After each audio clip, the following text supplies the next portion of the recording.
micrófono, pero que en Ya. cuanto pueda solucionarlo va a ser la intervención. Y yo aprovecho de comentarle que algo, no sé si es mi computador o mi señal de internet, que me estoy cayendo a cada rato. Ya no se me da cuenta, hay varios que están en la misma. Así Sí, que, me caigo y vuelvo a entrar, me caigo y vuelvo a entrar, se me pega usted, no sé, algo pasa. sí, nos están boicoteando la última clase, pero no importa, va a quedar grabado. Así que, si en realidad este espacio en vivo es más que nada para las preguntas, ¿no? Porque si no haríamos un video, una cápsula, la de cada uno. Pero la idea es poder compartir, digamos, hacer de esto una comunidad de aprendizaje más que simplemente una charla, ¿no? Por eso los voy a repetir hasta las 2 de la tarde. Si no alcanzamos a verlo todo, no me preocupa. Me preocupa que podamos discutir y puedan aclarar sus dudas. Bien, yo decía que esto de está bien y hay que hacerlo, ¿no? Conocer todo el contexto cultural, todos los elementos. Ahora, no se trata de que tiene que ser un estudio inmenso para poder entender un texto. Siempre algo va a entender. Pero lo que nos interesa sobre todo los que somos creyentes, ¿no? Es descubrir qué dice Dios hoy día. O sea, reconocer la voz de Dios y su voluntad hoy. Y a este ejercicio de tomar un texto bíblico y actualizarlo a hoy, a cómo lo vivimos hoy, lo llamamos relectura bíblica o actualización de la Biblia.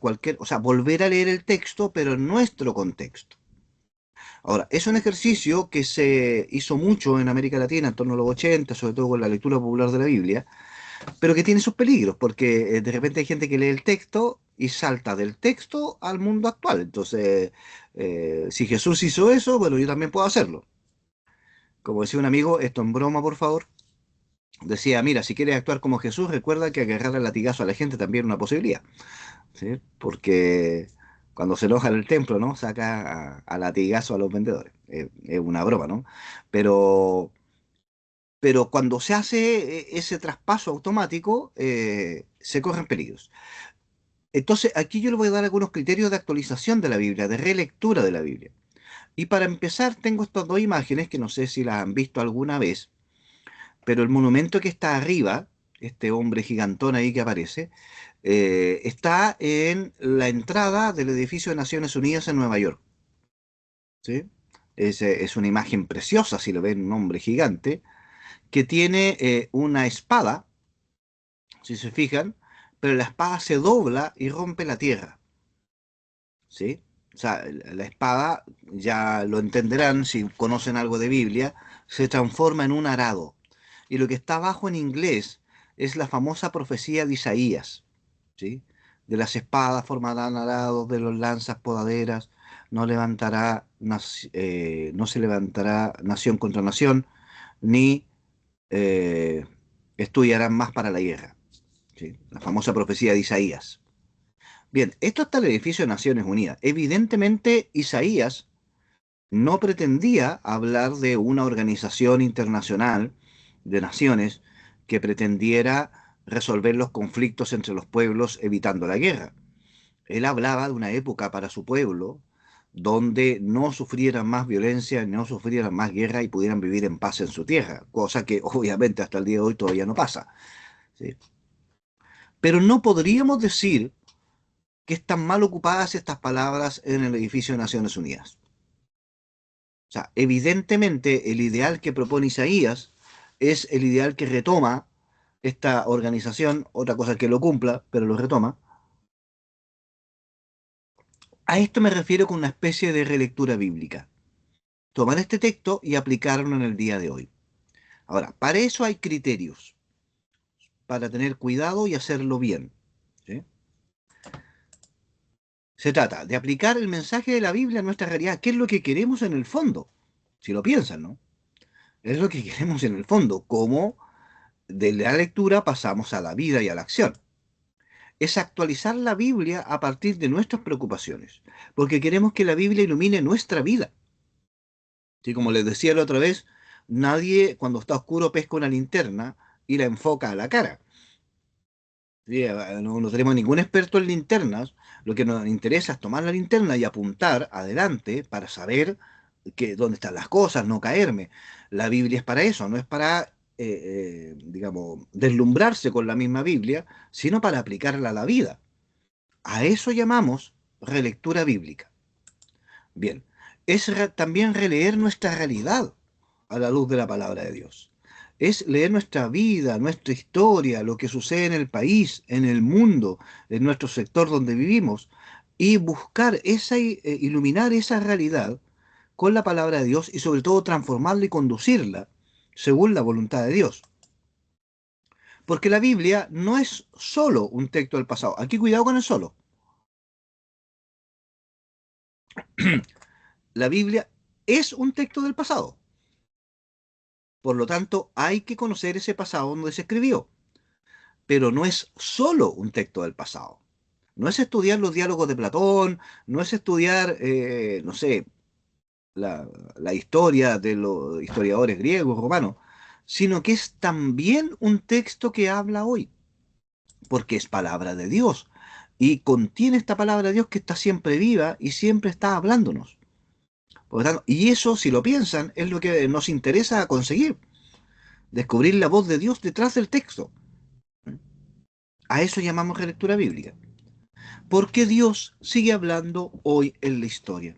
Y para reconocer su voz en la historia de hoy, la historia de los pueblos, de los países, del mundo, de mi región, de mi zona, en mi historia personal y de mi familia, debo saber cómo habló en tiempos pasados. Porque Dios no se contradice. Entonces, si en tiempos pasados habló de cierta manera, yo voy a reconocer su voz hoy día.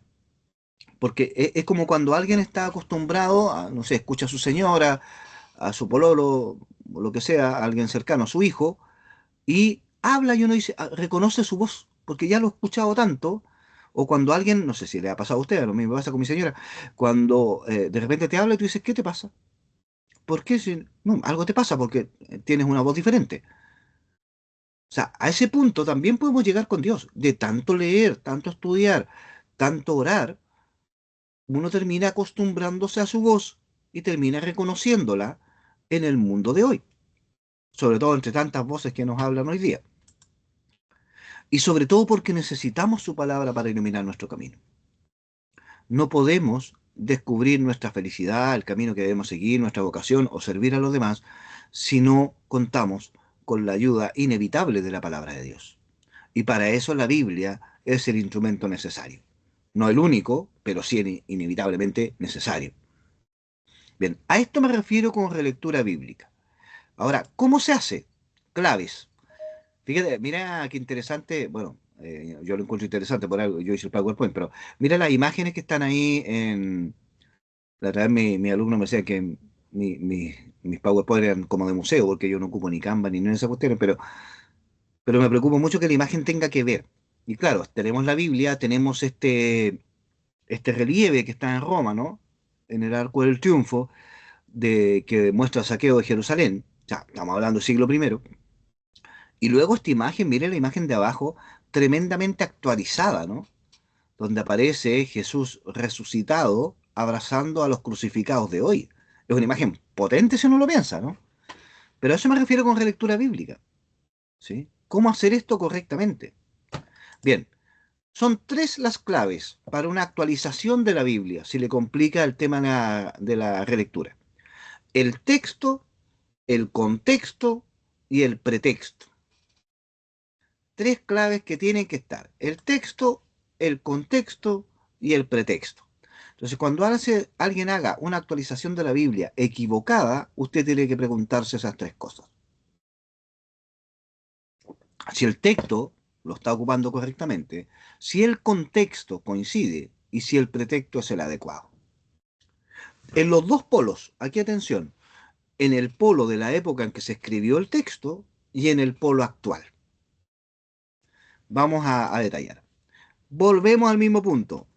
Una correcta actualización o relectura de la Biblia se hace teniendo el texto al frente, en una buena traducción.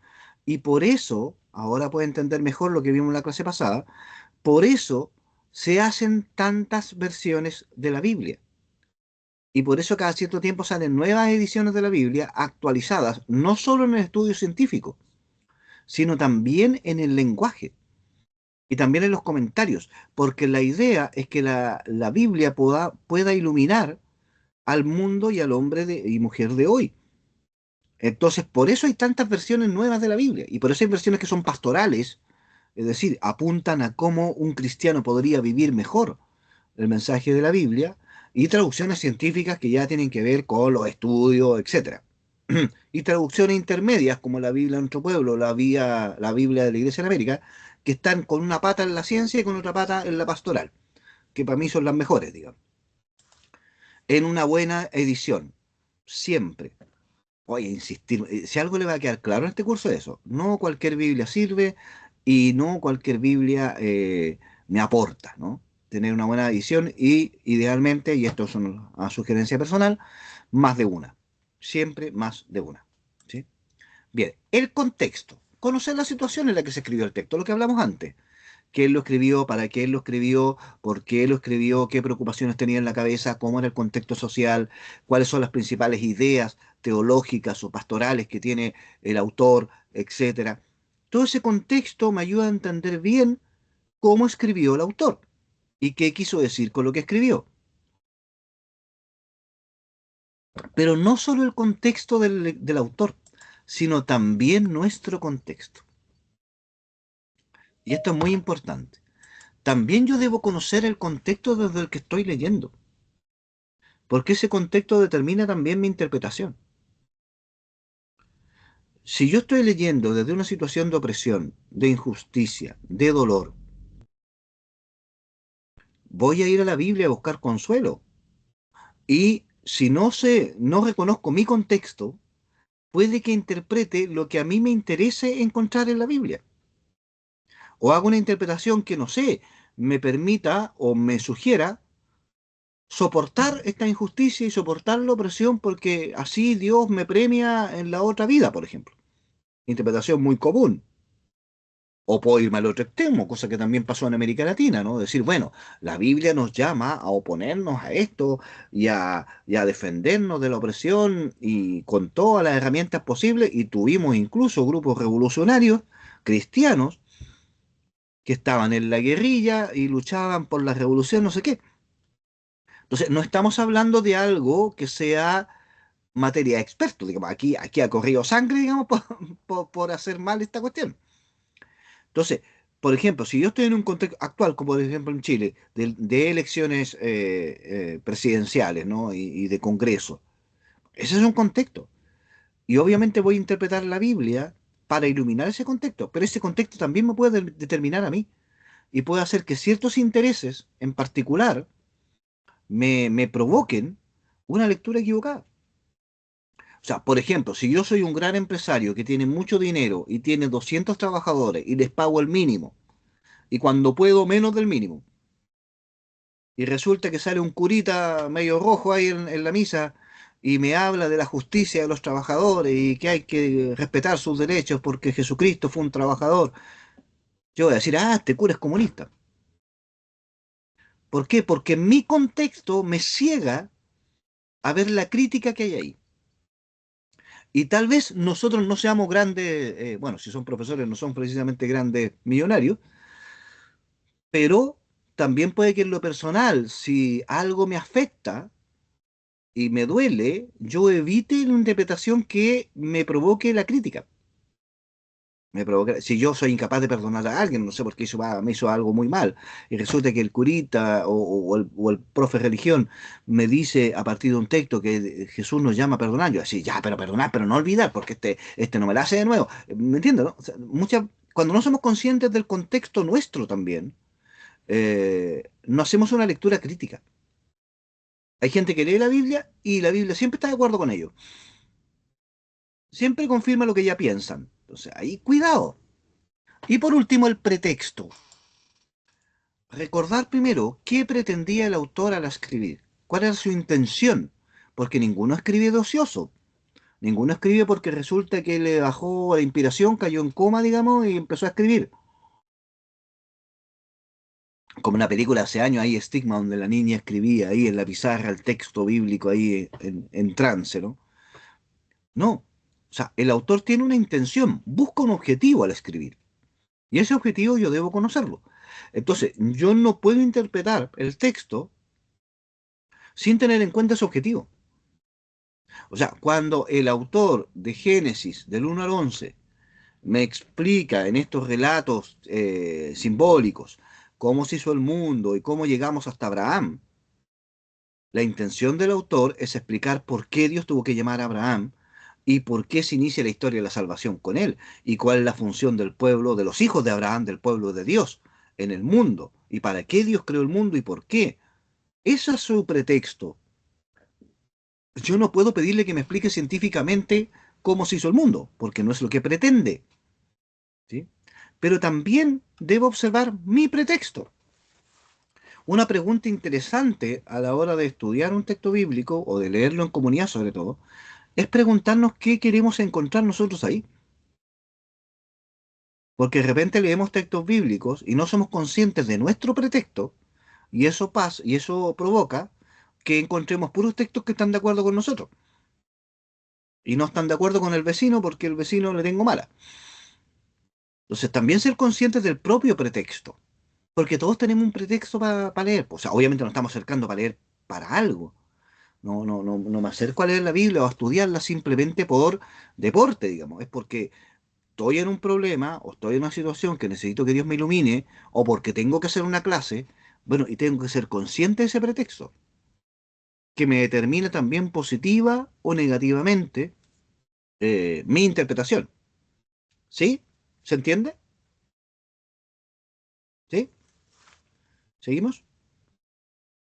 Aquí se puso más complicado, ¿viste? Que aquí nos fuimos a lo personal ya, aquí ya pasamos de las alturas científicas. Mira estas imágenes, por favor. Yo las ocupo mucho en clase, ¿ah?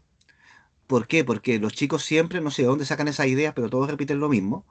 Dicen, ¿por qué Jesús siempre es rubio, de ojos azules, y es como gringo, si en realidad era moreno? Bueno, yo les pongo estas imágenes, que son de Maximiliano Cerezo, un pintor latinoamericano, donde presenta a Jesús con rasgos muy latinoamericanos.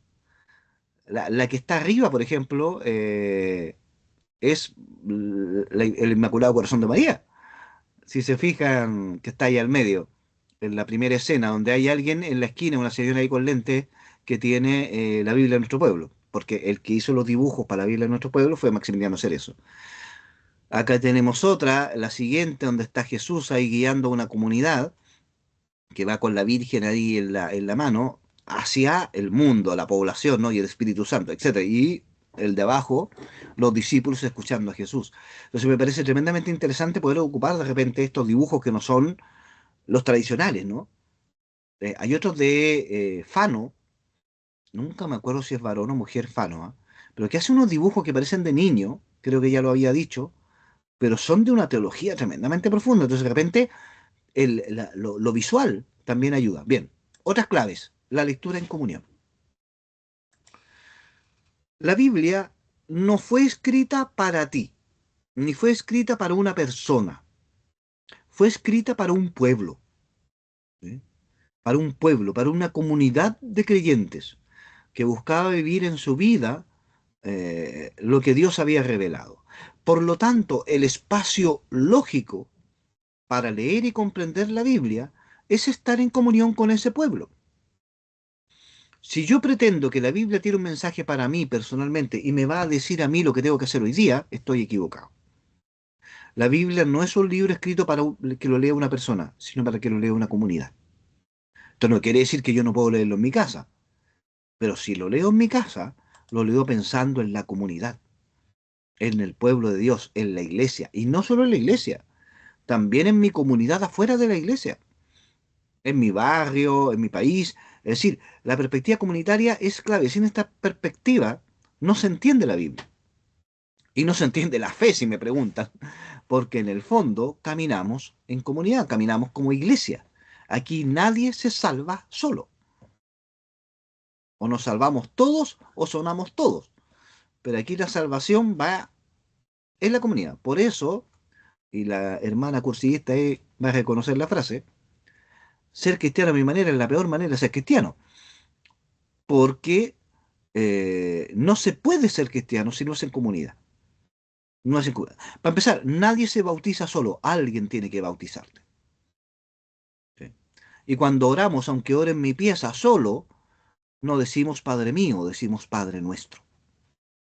O sea, aunque esté en la absoluta soledad, estoy orando con y por la comunidad. Y esa perspectiva no hay que cambiarla nunca a la hora de leer la Biblia. Si mi lectura bíblica me lleva a distanciarme de la comunidad cristiana, a hacer mi camino propio, porque en realidad la comunidad están todos equivocados, yo soy el único que sabe, lo más seguro es que el equivocado sea yo. ¿Sí? Si la lectura que estoy haciendo de la Biblia me confirma en la comunión con la iglesia, me confirma en la comunión con la comunidad, con los demás, me abre a la comunión con los otros, es una lectura que va por buen camino. Pero son criterios bastante concretos, ¿ah? Parece que no, pero lo son. Segundo, es una lectura o relectura atenta a la historia, aquí la historia con mayúscula, en el sentido no de los hechos históricos, sino que del proceso humano, ¿no? De mi historia personal, de la historia de mi sector, de mi barrio y la historia del mundo en definitiva, que es para nosotros historia de salvación. Porque para el cristianismo la historia es el lugar donde encuentro a Dios. No encuentro a Dios yéndome al monte a perderme ahí, solo porque el mundo está equivocado, está manchado y está metido en el pecado. No sé si les suena ese tipo de discurso que es muy común en ciertos grupos religiosos. No, nosotros creemos que en esa historia se encuentra Dios, que en Jesús Dios se ha hecho historia. Por lo tanto, Dios está ahí presente hablando en, en los migrantes que llegan al país, en mi vecino que tiene tal vez un problema, en el otro vecino que es súper buena gente y que a veces me muestra una actitud más cristiana que la mía, en, en los procesos políticos que se están viviendo en el país, en los procesos sociales. Esto un poco lo recuerda también el Papa León, ¿ah? Con su primera exhortación, Dilexis Te, sobre el amor a los pobres. ¿Sí? Cómo Dios actúa en la historia. Por lo tanto, no tengo que salirme de la historia para encontrarme con Él. Todo lo contrario. Ese es el espacio sagrado donde me lo encuentro.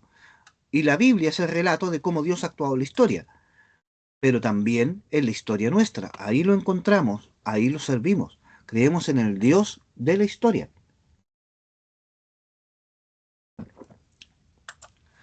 Y es una lectura comprometida con los pobres.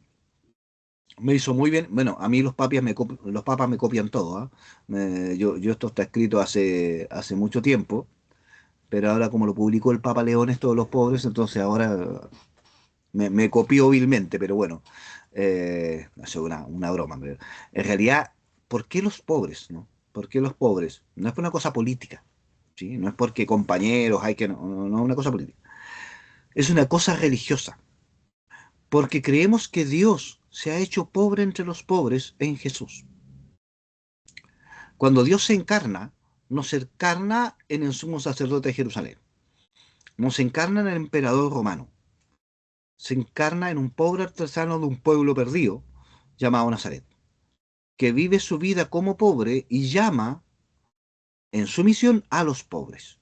Por lo tanto, vemos en los pobres, en cualquier categoría de pobres, a Jesús presente.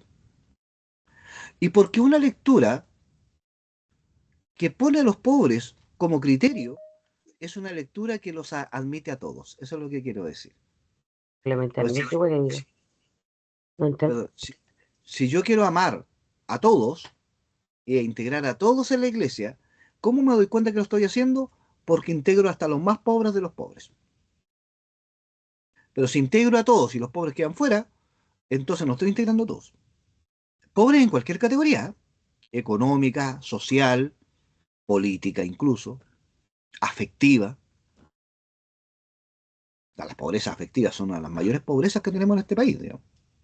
Entonces no me refiero solo al pobre que vive solo, ojo, al pobre que vive en la población y que no tiene trabajo, también, pero hay muchas, o sea, por ejemplo, los ancianos son los nuevos pobres, que viven solos, la mayoría, etcétera. ¿Para qué vamos a hablar de las mujeres, digamos? Pero, que ya son pobres por partida doble, como dice el Papa. ¿Sí? Aunque tengan una muy buena situación económica, siempre son pobres. porque siempre tienen que estar demostrando su valía, siempre tienen una desventaja social por el simple hecho de ser mujeres. Entonces, bueno, en ese tipo de cuestiones se mete uno cuando se mete en la relectura de la Biblia. ¿Sí? Y por último, y no por eso menos importante, lectura hecha en oración. Porque oramos a Dios para que nos ilumine y nos hable hoy día. Si yo voy a hacer mi relectura, mi actualización de la Biblia, sin tener presente a Dios, estoy haciendo arqueología. Porque me interesa encontrarme con Dios. Porque nos ilumine para qué, dice aquí, para leer, para vivir y para anunciar su palabra hoy. Su palabra, no la Biblia. ¿Sí? Porque lo que me interesa es descubrir cómo vivir hoy aquello que descubrimos en la Biblia. Bien, comentarios, preguntas hasta aquí, aportes. Hoy estoy cuadradito, son las 11.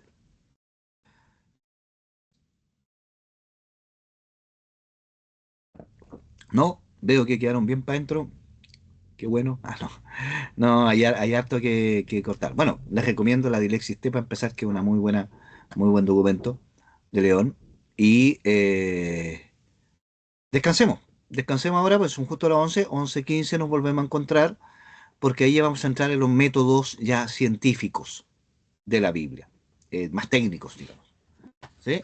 Y después ya volvemos a los métodos pastorales, la Biblia en la vida de la iglesia, y hasta ahí llegamos, yo creo. Bien, nos encontramos, si no hay ninguna consulta, a las 11:15. Descansen, que estén muy bien.